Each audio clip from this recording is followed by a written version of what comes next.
ask more and offer more. Ask more and offer more. Yes. Yeah, that's right. So one, if you just take that advice without thinking about it anymore, you're going to be better off, because most people don't ask for what they want. They just hope someone will notice and give them what they want. You've got to ask for it. Yes. The other is you would be surprised at the opportunities that open up if you offer more.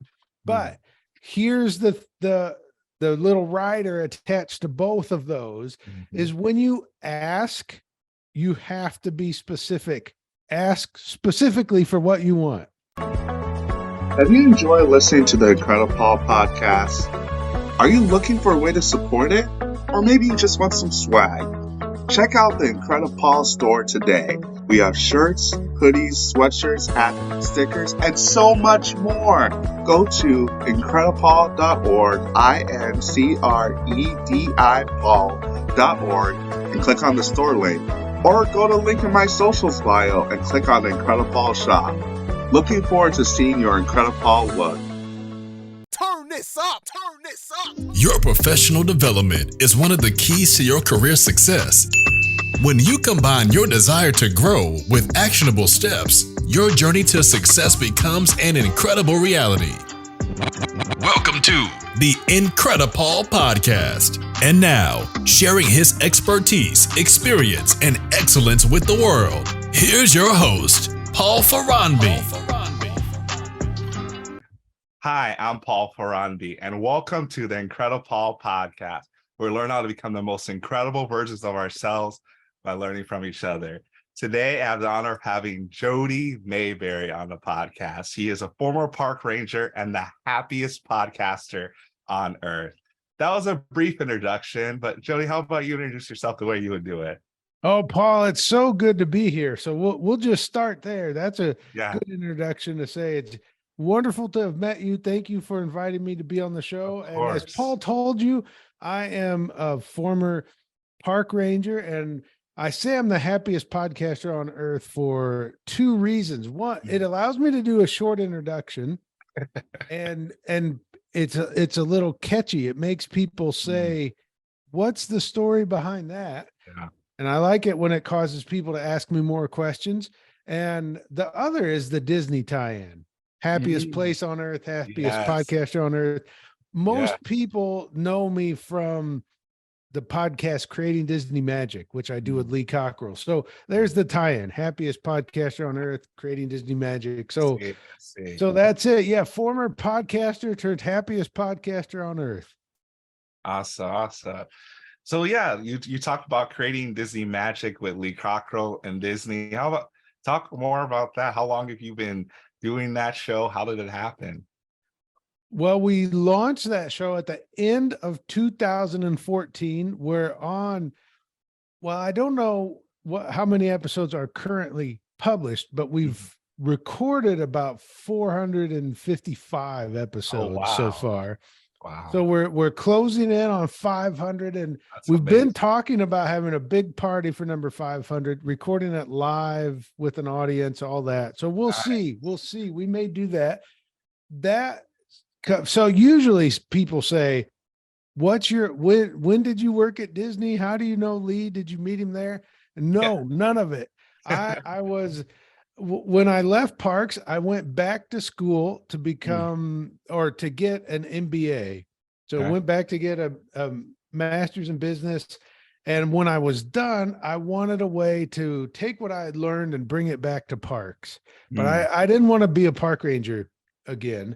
So I launched a podcast called The Park Leaders Show. It's still out there. You can find it wherever you find podcasts. It's for leadership in the field of parks and conservation. Awesome. Well, I wanted to talk to someone from Disney to find out how in parks we can adopt some of what they do, because natural parks and themed parks are not as different as you would expect. I found the book Creating Magic by Lee Cockrell on Amazon. I didn't know him, but I reached out to him and asked if he'd come and be on my show and talk about what parks could learn from Disney. And I really didn't think I would hear from him, because this guy ran Disney World for a decade. Yeah, right. He'd written this wonderful book. But what I didn't know, his sister-in-law had been a park ranger for 30 years. Oh, wow. She retired as the Yes. superintendent of Glacier Bay National Park in Alaska. Wow. So he replied back, said, yes, I love park rangers. Let's do it. So we recorded one episode. It went great. I had him come back. That just led to us deciding to do a podcast together. And now all these years later, that doing that podcast together has led to live events, courses, books, all sorts of stuff. So it's been wonderful. And I should tell a little of that story. I kind of crushed it all together to say it led to us doing a podcast together. Yeah.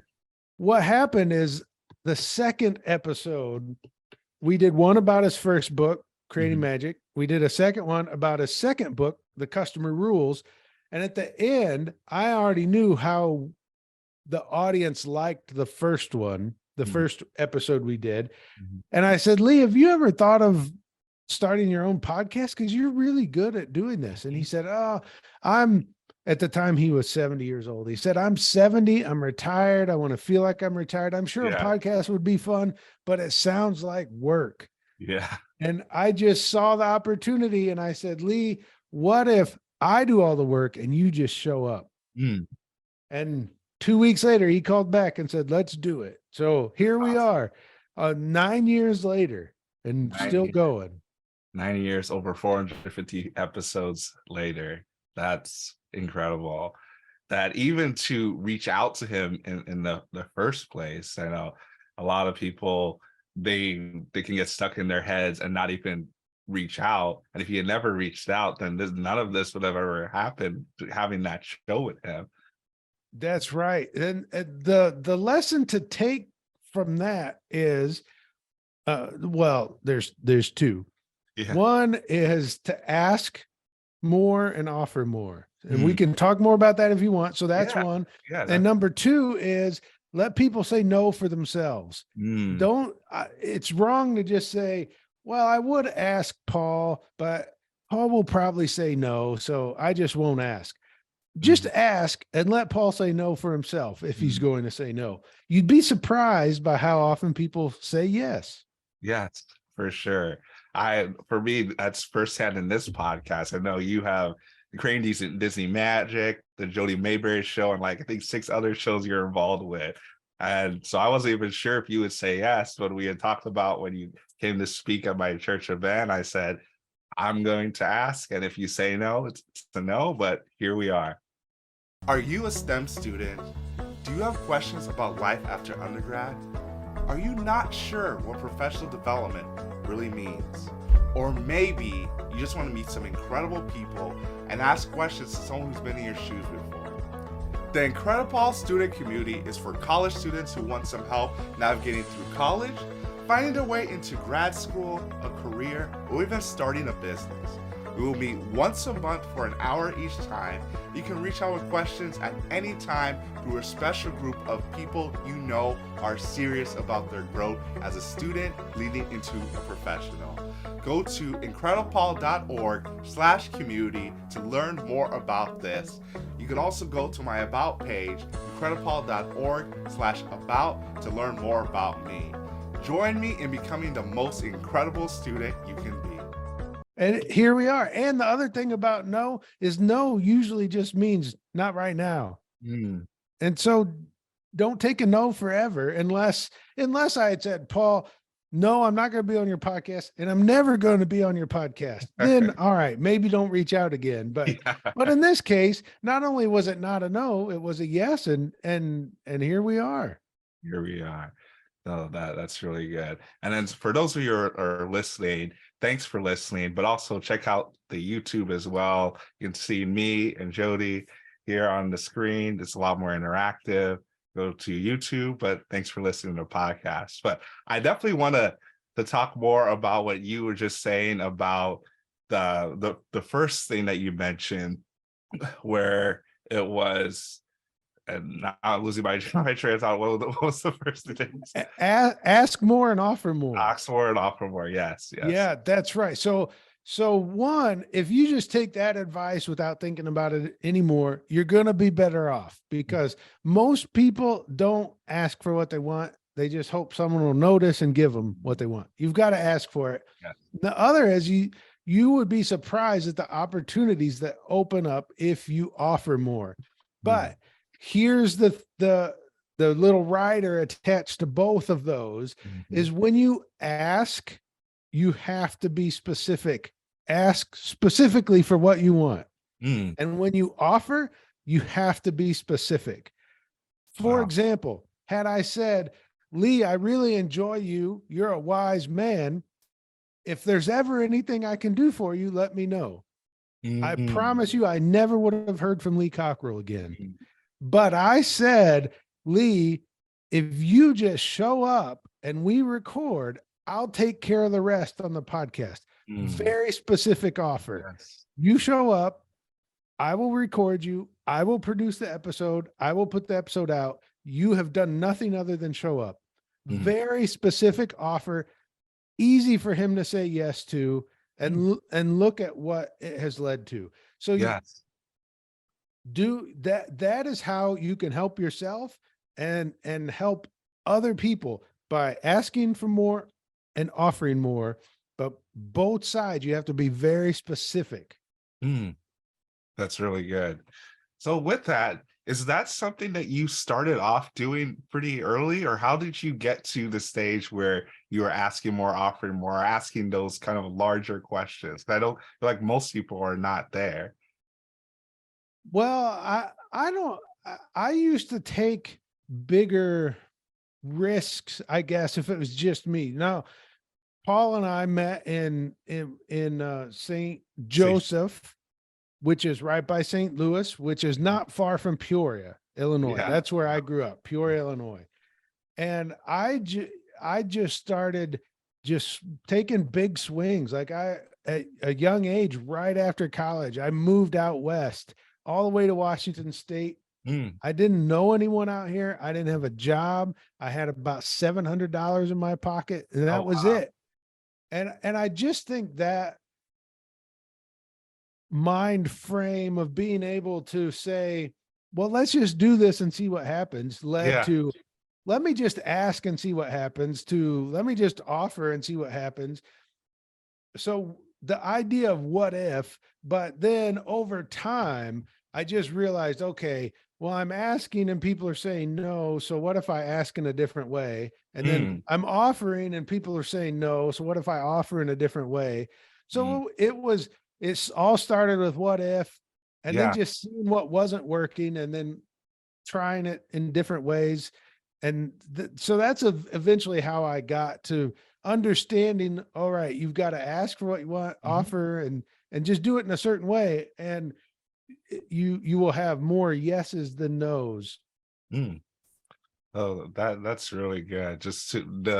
I really like what you mentioned about it's really being intentional about asking big, and not only that, but being intentional about how you're asking and the evaluation piece, because a lot of times we can do the same thing over and over and over again. I think it was Einstein that said Sandy's doing the same thing over and over again, expecting different results. But you realize this is not what you weren't getting the results. You try something different. And I think you tell me, like, as you were asking more and more and you saw better responses, you refined it, and then sure, it got a little bit easier. Yeah, that's right. And it's another way to look at it, I guess, is also polite persistence or pleasant persistence. Cause I just keep showing up, we're both Midwesterners, and we're pretty polite, right? That's how our mothers taught us to be. And so how do you get what you want when you have to be polite and pleasant about it? Well, you just keep showing up and you just keep asking and you just keep offering. And so that's it. If you don't have that kind of bullish personality that you just go out and grab what you want, how do you still get it? I always joke, Lee Cockrell talks about how if he wants in the house and you don't let him in the front door, he'll go to the back door, he'll climb in the window, he'll come down the chimney, however he has to get in. And I believe it. He's very persistent. Well, I'm probably going to get in your house because I'll get to know your grandmother and she'll invite me over for tea. It's the same type of persistence. It's just a different way of going about it. Yeah, definitely. I like that a lot. So I know you mentioned that like you grew up in Peoria, you moved out to Washington, $700 in your pocket. So what was that like? And because I know you transitioned from park ranger to getting your MBA before you started podcasting. But did you start doing the park ranger stuff out in the out west or in Washington, or how? Like, walk me through that. Yeah, there's a big step in between. So I moved out to Washington, and you can imagine $700 doesn't last very long. Yeah. And then I took a job because I needed to pay bills, and I stayed there a year because I said I would be there a year. And I said, all right, I've got to do something different here. I went to school for finance. So I found a bank I really wanted to work for. It was headquartered in a small town, and they didn't have the job that I wanted available. So I took a job as a loan servicing specialist. So if you have a home loan and you have a problem and you call the bank, I was one of those guys who would answer the phone and talk to you about your problem. And I said, all it's going to take is I'm going to get in the door, and they'll have no choice but to promote me eventually. Yeah. And so I took that job as a loan servicing specialist, and I got inside and worked my magic, and 6 months later was promoted to a staff accountant. 6 months later was promoted to a financial analyst. Wow. So that I was a financial analyst at a commercial bank when I decided I'm going to be a park ranger. Okay. Yeah. So there was a big chunk in there that it's not a typical transition from a financial analyst to a park ranger, but there just came a point. And it actually, what I remember it specifically, my granny had passed away, and I was close to my granny. I came back to Peoria for her funeral, got back to Washington, and I thought I could, even if I did my job with excellence every day, who's better off? Maybe the shareholders.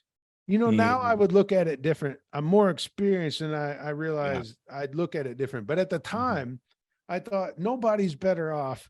So I'm gonna do something I've always wanted to do. That's why I decided to become a park ranger. Oh, awesome. Awesome. Yeah. But at the time, I had a degree in finance, a degree in marketing, but I did not have enough natural science credits to be a park ranger. So for a year, I went back to school at night to get enough credits to become a park ranger. So it took a little while after making the decision. It's not like I came back from my granny's funeral, walked in the door and said, I'm out of here, I'm a park ranger. It took a lot of planning and persistence. Okay. That's really cool. So how long were you a park ranger before you kind of transitioned into the podcast and the park leader show?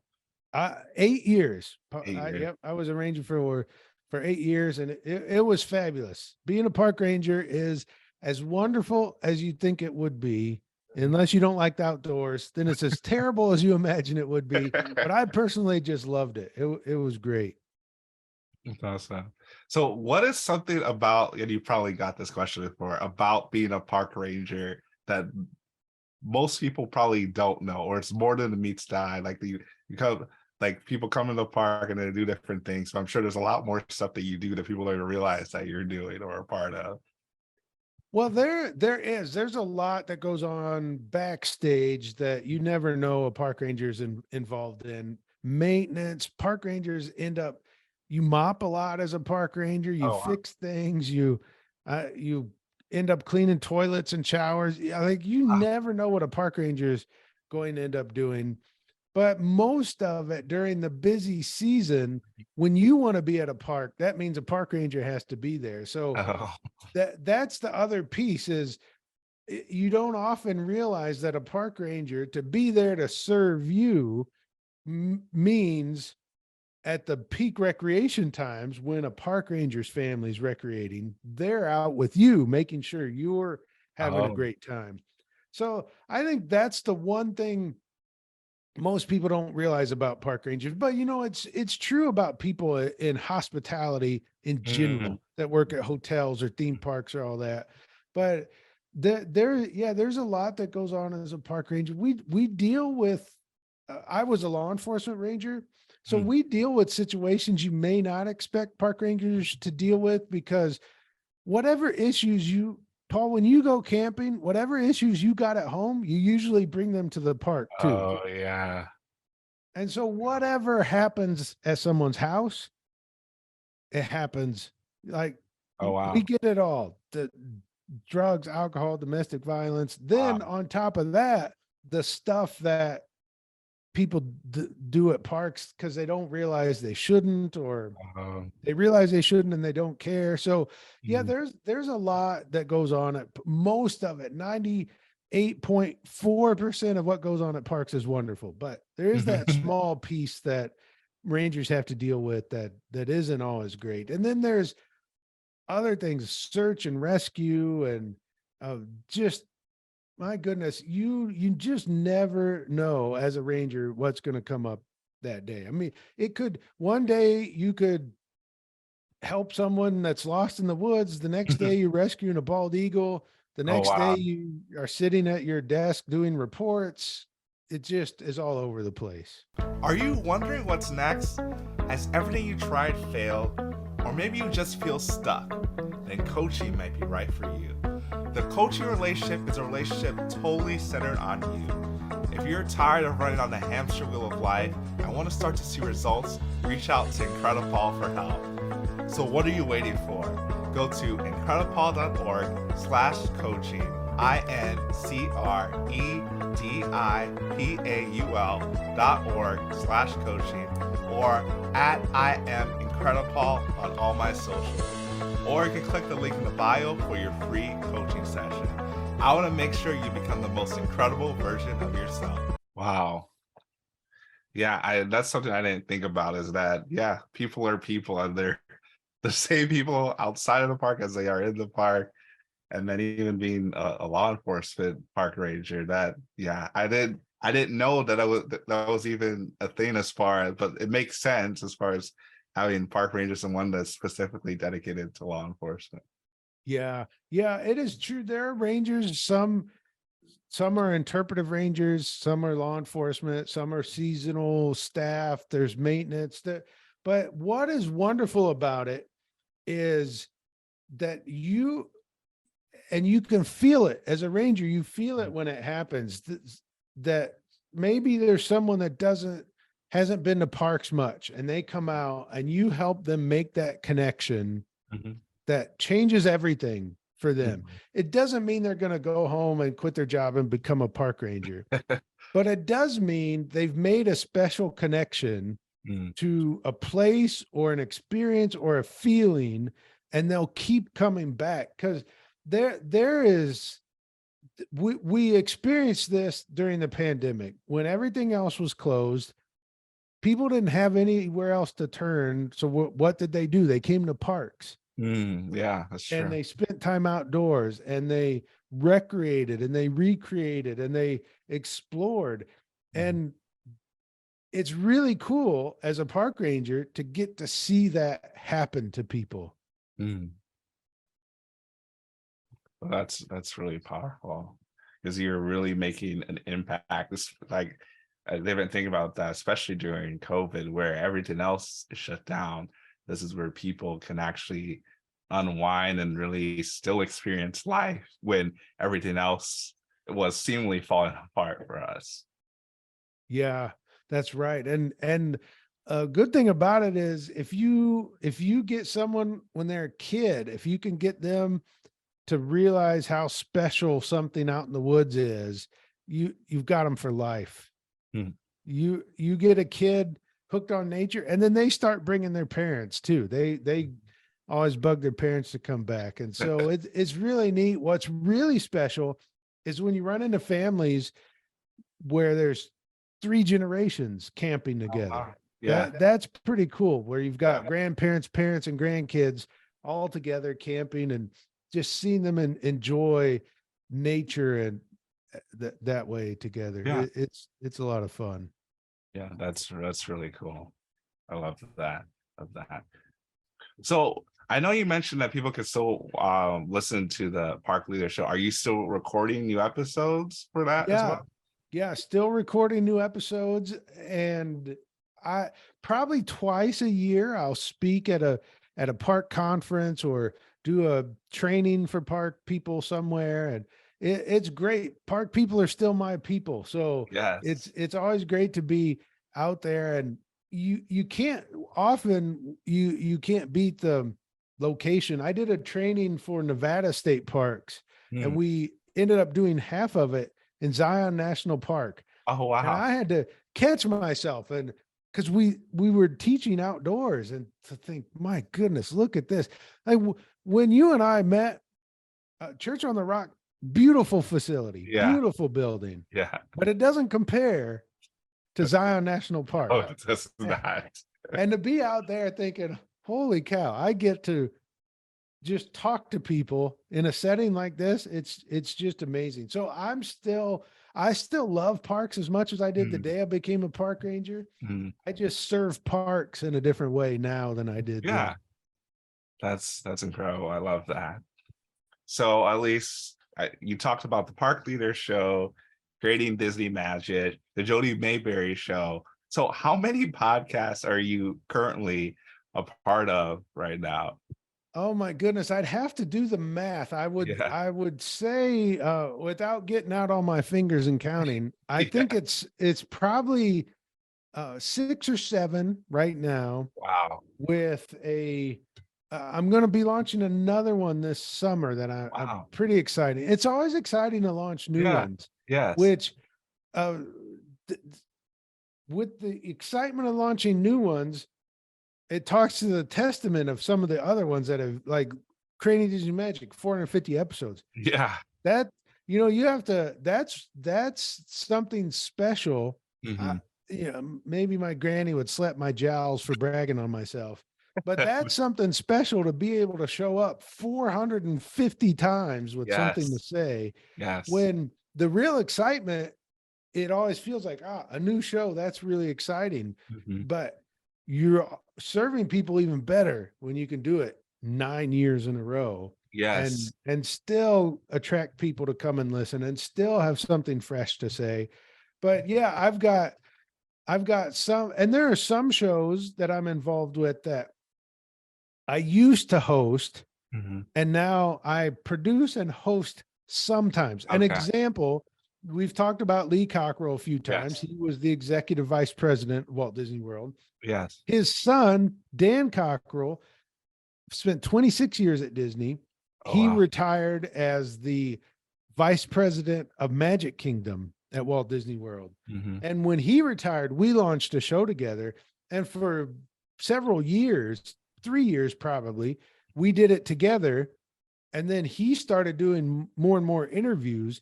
And now I'm on the show once every month or two, and the rest is him doing interviews.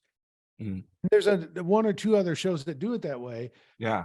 But to me, that's really fulfilling, because we went from launching a show together to Dan taking off and doing his own show without me. Now, I love being on the show, but it's even more meaningful to see we progressed so much that he took off on his own. So that one, that one's called Come Rain or Shine, and you'll still hear me on that show, but it's not as often as it used to be. Okay. So that one is one I actively produce it. I'm not on it all the time. Okay. Another one like that is Find My Catalyst. Mike Simmons and I started that show 2015. It's been a while. Oh, wow. And it was always the two of us until it wasn't. And then just like Dan, he took off and does the show. I'm on it maybe every 3 or 4 months, but it's usually Mike by himself. And that's pretty cool to me. So I've got those. I've got Morgan James Radio, which is a show for book about authors. Yeah. World at Work, which is a show about building excellent cultures at work. That one I do with with Tim Dick, and gosh, I don't want to leave any out. I've got one that's I have an online community called the Phoenix Club. We've got a podcast just for that. So just members in that get that show. I wish I could tell you the one that's coming up, but I don't want to get too ahead of myself, but I'm pretty excited about that one. Fair enough. Yeah. So maybe when we launch that one, the person I'm doing it with, they can come on your show and talk about it. That way you can still find out about it. But yeah, that would be cool. I'd love to do that. And then there's a lot of shows I used to do that have run their course and I no longer do. Like If Disney Ran Your Life, that was a great show with Jeff Knoll. I've done a show on travel writing, a show for real estate agents, a pharmacy show. It just all over the place. It's fun. That's one of the great things about podcasting. You can explore just about any topic. Yeah. So that's really good. And thanks for really giving that breakdown of the different shows that you're a part of. I know I was able to listen to a couple of episodes of the Jody Maberry show, and you talk about the world at work with Tim Dick. And so at least the latest episode that I was listening to, you guys were, he was interviewing you and asking you a few questions that you didn't know about. And I also learned about what you thought was the best, what is it? The best symbol or best, I can't remember the word for best logo in sports. And then I learned about the Hartford Whales, and I had nothing, I didn't know anything about them before that, but now I know. It's a good logo. Say that. It is beautiful. So the Hartford Whalers, if you've never heard of them, and a lot of people haven't by now, they ended up moving to Carolina. So they are now the Carolina Hurricanes. Oh, okay. Yeah. Before that, though, the Hartford Whalers, the hands down, I am a big St. Louis Blues fan. I love the Blues logo. Yeah. But the Hartford Whalers, best logo ever on a sports jersey. It was a good logo. Yeah. I like it. And I learned something from it. I had no idea about that. That's good. But I know you talk about making different podcasts, working with people, and really offering something specific for them. I think that's a lot of what you do with these podcasts. And I want you to talk a little bit about why people should make a podcast. Like a lot of the people I have on here are entrepreneurs, or they're people in STEM. And what do you think the value is of having a podcast? Well, there's some big reasons, and I can go to some of the others, but I'm going to start with my favorite, and it's one that might be unexpected. And yeah, you can talk about how it's a marketing tool and it'll make you an expert at positioning and all that. It's all true. But my favorite thing is that there is something special that happens. Paul, hopefully you're feeling it. There's something special that happens when you have to show up every week with something to say, or show up every week and have a good conversation. Yeah. You just start to learn more about yourself. You learn how to talk about what you do and explain yourself with clarity. You become better spoken. You get to this point where you can stand up in front of anybody and talk because you're used to doing it, even though usually you're in your room by yourself. It translates well into doing it in front of other people. And even if no one listens, because in the beginning, it'll just be you and your mom listening to the podcast. And that's okay, because you're still going to get a lot out of it. There is magic in that momentum that you get by just showing up and talking, and then showing up and talking. And you'll launch a show, and by week 7, you've been carried through with enthusiasm. And now in month 2, you're realizing, well, this is kind of hard to come up with something to say every week. 2 months now, and month 3 is right around the corner. And even interviewing, if a show's mostly interview based, that's still around the point where it gets tough. Oh my goodness, I've got to find guests. I've got to figure out what to talk to them. I've got to do some research.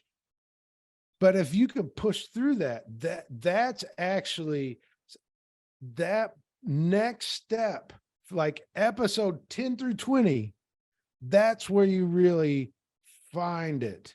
That's because I feel like, and I don't intend this to sound all that bad, but tech stuff is so easy now. Podcasting technically has become so easy now compared to when I first started.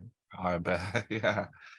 So that part is easier than ever, but Mm. the other stuff is just as hard, if not harder, to show up every week and say something. So I feel like almost anybody could launch a show and do 5, 6, 7 episodes. Yeah. But what happens now, it starts getting hard at 7. Then you get to 10. Then by the time you push to 20, you're feeling it, Paul. I know you are. You start to say, hey, I've got this. I believe in myself more than I did on episode 4. Yes. I feel good talking and explaining and asking questions and having conversations. So yes, there are business reasons to do a podcast. Yes, there are marketing reasons to do a podcast. But for me, the best reason to do it is what happens with yourself. Paul and I never would have met without podcasting, not only because it eventually drew the line that connected me from launching a show to Pastor Blunt at Church on the Rock. Yeah. Yeah, that happened through podcasting. But me even being on that stage with something hopefully powerful, meaningful to say, that came because I show up every week with something to say. Wow. That is powerful, what you just broke down. It reminds me of a quote from John Maxwell that says consistency compounds. And I feel like what you were doing with podcasting, where it was from the Park Leaders show to creating these Disney Magics, all the shows you have right now, all of that was really the consistency that continued to compound and develop. And yeah, like where you said that sometimes you're just in a room by yourself, a lot of times it does feel like that. But the first few episodes, I definitely was, I wouldn't say it was a struggle, but I was still trying to figure out if I even liked this podcasting or not. It was something that it was suggested to me. I always had this logo, but I was more doing it for coaching and some speaking stuff. And I reached out to STEM students, but a few people asked me about if I had a podcast. And then I probably the third or fourth time after probably a year and a half of doing this, it felt like I hit it off the side of the head saying like, I should probably do a podcast. And that's a way to develop my speaking and also connect better with people. Yeah, it is. It's wonderful. And I've had podcast episodes that help me shape ideas. A lot. When you heard me on stage, Paul, a lot of what I talked about, those stories, those ideas, those lessons, many of them started as a podcast episode. Wow. And then they just keep getting reshaped until they work. And there are times where I'll have a podcast and people will ask enough questions or I get enough comments and I say, that's it. That's something people are interested in. And it's just amazing. It's like a little, we've been talking hockey a little bit here. It's like having like when I was growing up in Peoria, the farm club for the St. Louis Blues was the Peoria Rivermen. So you'd see players play in Peoria and then they'd go off and play in St. Louis. Yeah. It's kind of what a podcast has been for me. You'll hear ideas show up on a podcast and then they end up on stage because it worked. It gave me a chance to test it and then I can use it on stage. So podcasting has just been everything I do now. All the work I do now has been built on the back of podcasting, literally because it's been my platform, but then also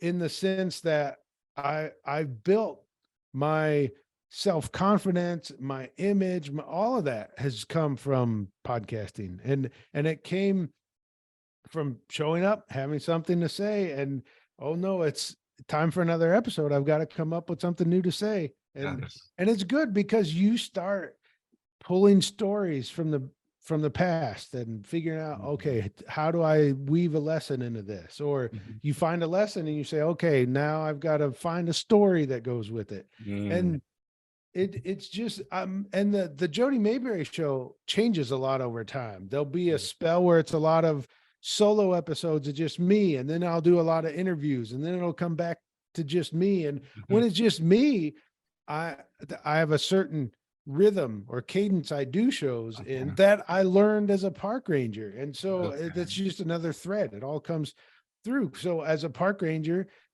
you become good at interpretation, and there's a method to interpretation that I just adapted for podcasting, which I then adapted to use on the stage. And real quick rundown of it. And Paul, you were there to see me speak. So as I go through this, you'll probably say, oh, that's, I remember him doing that. So I call it swap for two reasons. One, because part of giving a presentation, I feel, is that you are swapping your enthusiasm from yourself to the people in the audience. Yeah. But SWAP stands for story. So I always start out with a story. You saw that. I talked about Kevin Jury. Kevin Jury, yes. That's right. It was a good story. Yeah. Yeah. The W in SWAP is what's in it for me, me being the listener. So you were in the audience. So it's what's in it for you, not me on the stage. The A is the call to action. And then the P is the payoff. And so I used that's what I would use as a park ranger. And I used that on stage. I walked through that process. I told a story. I said, what was in it for you to have a podcast? The call to action was start a podcast. And then the payoff. We talked a lot about what you get by starting a podcast. Yeah. And I say all of that to say, it's just another thread from my park ranger time into podcasting on the stage. And the more you talk, I shaped all of that by podcasting because I kept talking about it and adjusting pieces of it and figuring out how it worked. And it all comes from podcasting, because as you start to talk, then you understand how pieces of your past, stories from your past, lessons from your past apply to right now. And then you figure out how to teach it to other people and talk about it to other people. So it just works so well. And even if a lot of people want to get into podcasting to make money, I get that question a lot because people see and hear me on podcast. And I say, look, I do hope you make money on podcasting. I want us all to do well. But if that's the only reason you're doing it, man, you're missing out on the most special part. Yeah. So I hope you're feeling all of that, Paul, as you're getting deeper into it and it's going on longer and you're building relationships and having more conversations, because every question you ask me probably helps you understand how to ask questions the next interview. And then that one will set you up for the next one. And it just builds on itself. But you've got to build the base. You've got to get past episode 10 and keep going for it to really start getting the payoff. Yeah. No, I really like that. That's so true as far as really continuing to progress and kind of hone your craft. And even I like what you shared about the swap method though. Like I really, now that you mentioned it, that is the progression you took for your talk. Let's talk about the story about Kevin Jury was really captivating. How he punched you in the face and now you guys are best of friends and all the stuff that came out of that. But it was really captivating story. And then you definitely talked about the what's in it for me, as far as at least the setting we were in was more people, their businesses, and trying to show why it's important for you to have a podcast for your business, to show yourself. You did mention the showing up when the power is showing up for something every day. Yeah. And also position yourself as an expert in your field, and that really distinguishes you from other people. That's very powerful. Yeah, and that is one of them. And that presentation, as an example, someone was in the front row who owns a salon. So yeah, I used her she was gracious enough to let me keep using her as an example.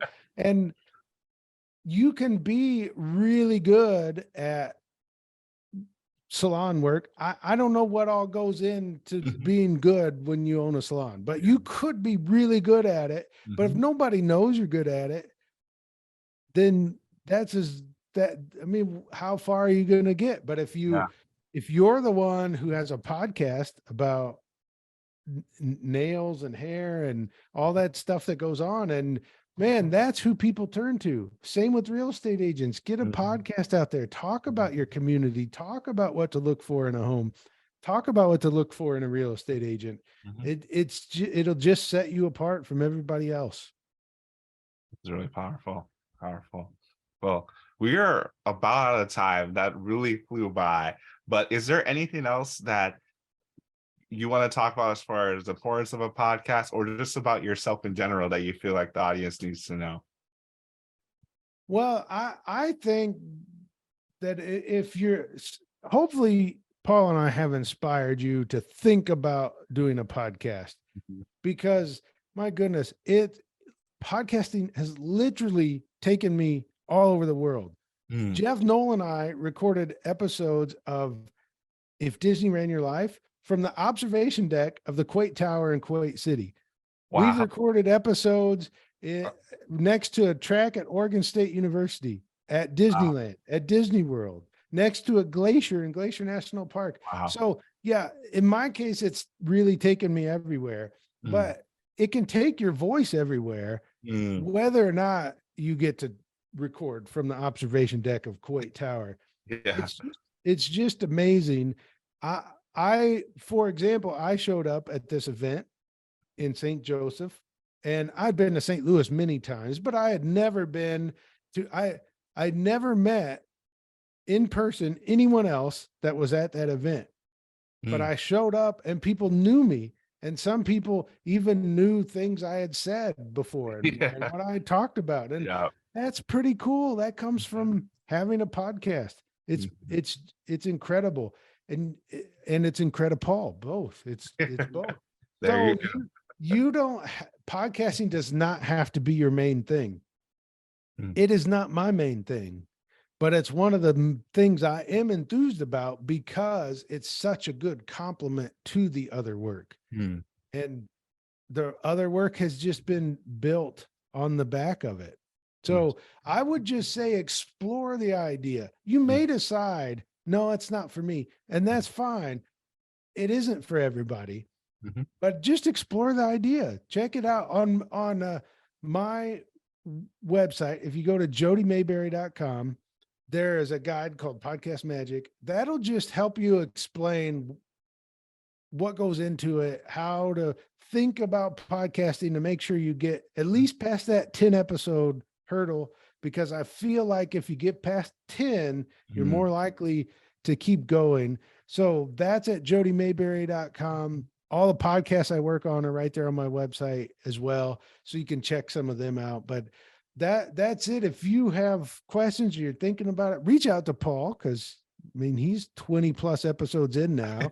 Reach out to me. I've done, I don't have an exact count for you because it goes up by multiple episodes every week, but it's more than 1,700 episodes. Wow. So I've done a few. So feel free to reach out. Just go to my website, download that Podcast Magic guide, look through it and see if you've got any questions. That's amazing. I love that. Yes, definitely reach out to Jody Maberry. He is the expert. He knows that you've been doing it since 2014, not just one podcast, several podcasts across the board. I know you shared your website. I'll make sure I put it in the show notes, jodymaberry.com. Is there any other way you want people to be able to connect with you, or is the website the best way to go? You know, the website's the best way. I do enjoy Instagram. On Instagram, I'm Sugar J Maberry. I will tell you, on Instagram, it's rarely about podcasting or business. I just love posting nature photos, and I do minute-long clips called Minute in Nature. So nice. You can follow me there and say hello. Please do say hello. But if you're going there to learn about business or podcasting, I'm going to disappoint you because I mostly just post pretty photos. Well, I think that's the point of Instagram. So I think that is great. So definitely give him a follow. I'm going to follow you right after this. Sugar J Maberry. I'll make sure I link that as well, put it across the screen. And so, Jody, thank you so much for being on the podcast. You added a lot of value to me and all the people that came to Event and Church on the Rock. And then even beyond that, what you did by offering more, really accepting more, I guess, with being on this podcast with me. For everyone listening or watching, I hope you learned something from Jody's story as far as what he was doing, how he was able to ask big and refine his technique and really go after things that he was passionate about. Because a lot of times I feel like in life, we feel like we have to have everything figured out right away and we're stuck in one road, but that's not true. Go after your passions, whatever it is, and consider starting a podcast. You never know how it can make you be incredible. Thanks for joining us. Thank you for listening to the Incredipaul Podcast with Paul Ferranbi. We hope you enjoyed.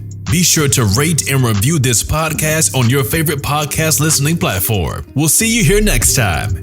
And be incredible.